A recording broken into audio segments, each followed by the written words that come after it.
The sound of polished leather shoes clicking against marble echoed through the empty corporate lobby. Alexander Hayes, the youngest self-made billionaire CEO in the city, stopped abruptly when he saw the janitor, a thin, tired man in a faded uniform, standing in front of the executive elevator. His brow furrowed. "You don't belong here," Alexander snapped, his voice cold. The janitor's hands trembled, but his eyes burned with quiet resolve.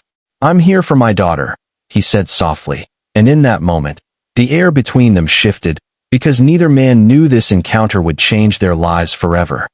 Alexander Hayes had built his empire from the ground up, or at least, that's the story the magazines told. In truth, he had climbed the ladder by stepping over people who couldn't keep up. His world was sharp suits, luxury cars, and boardrooms where compassion was a weakness. On the other side of the city lived Daniel Carter, a widowed father who worked 2 jobs just to afford rent in a crumbling apartment. He cleaned the towering glass skyscraper every night, moving quietly so as not to disturb the late-night executives. But tonight, he wasn't here for work. Tonight, he was here for his daughter, Lily, a bright 16-year-old who had been offered a once-in-a-lifetime internship in Hayes Industries' design department. But the HR department had made a mistake. They told her she wasn't eligible because her father was a janitor. When Daniel heard, something inside him snapped. He'd worked his whole life to give Lily a chance, and no title, or lack of one, was going to define her worth. When Alexander saw him in front of the elevator, he assumed Daniel was lost, or worse, trespassing. His words, "You don't belong here," hit like a slap. But Daniel didn't flinch. "I'm here for my daughter," he repeated, his voice steady despite the lump in his throat. Alexander could have walked away. In fact, that's what he always did when faced with problems that didn't concern him. But something about Daniel's eyes, a mix of exhaustion and fire, unsettled him. Against his instincts, he asked, "Why here? Why now?" Daniel told him everything. About Lily's brilliance with design sketches. About the nights she stayed up creating ideas that could change the company's fashion line. About how she had cried when the rejection email came, believing her dreams were too big for someone like her. For the first time in years, Alexander listened, really listened. And somewhere deep inside, a memory surfaced. His own father's calloused hands, the smell of machine oil, the shame of classmates discovering that the future billionaire's dad had been a mechanic. That night, instead of dismissing Daniel, Alexander brought him upstairs. The boardroom felt cold and intimidating, but Daniel stood tall as his daughter's work lit up the big screen. Every sketch was alive with creativity. Alexander's executives were stunned into silence. "You did these?" Alexander asked Lily when she arrived, still in her public school uniform. She nodded nervously. And then, without thinking, Alexander said, "Welcome to the team." Months passed, and Lily flourished. Her designs became the heart of Hayes Industries' new youth collection, earning the company record profits. Alexander began mentoring her, not out of obligation, but because she reminded him of the raw ambition he once had, before money hardened him. But it wasn't just Lily who changed. Daniel's quiet dignity made Alexander rethink the way he ran his empire. He raised wages for the cleaning staff. He started a scholarship program for employees' children. Slowly, the company culture shifted from ruthless to human. Years later, the roles reversed.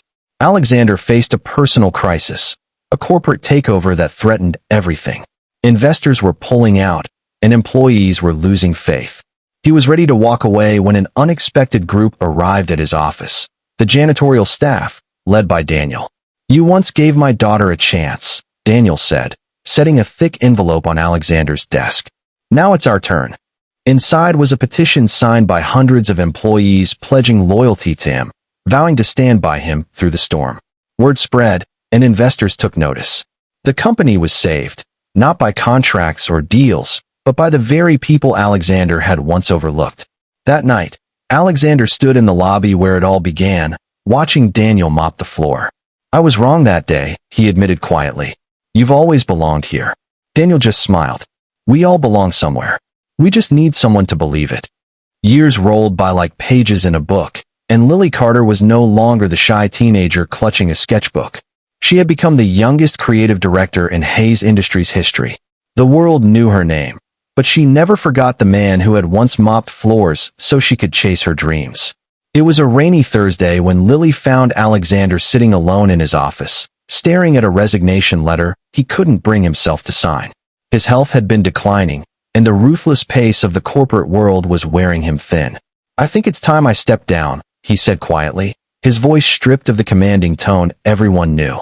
Lily sat across from him, her expression a mixture of empathy and determination.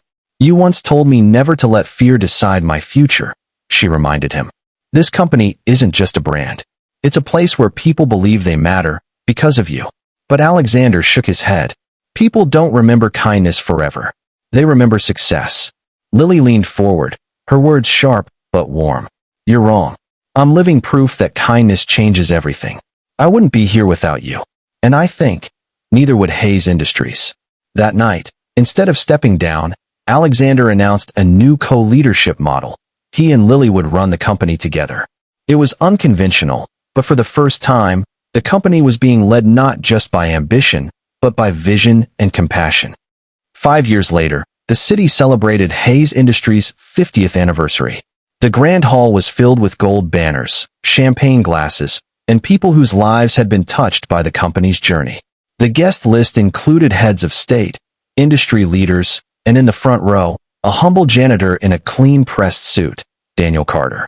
When Alexander took the stage, his speech was different from the usual polished corporate talk. He spoke about beginnings, about mistakes, about the moment a quiet janitor had stood in front of an elevator and refused to be invisible. He called Daniel to the stage. "This man," Alexander said, voice trembling, "taught me the greatest lesson of my life, that worth is never measured by a job title, and that greatness can come from anywhere."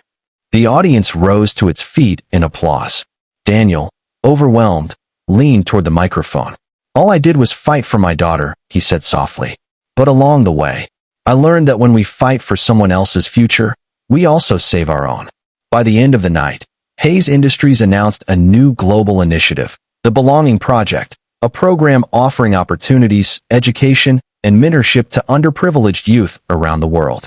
As the lights dimmed, Alexander and Daniel stood side by side in the lobby, the very place where they had first clashed.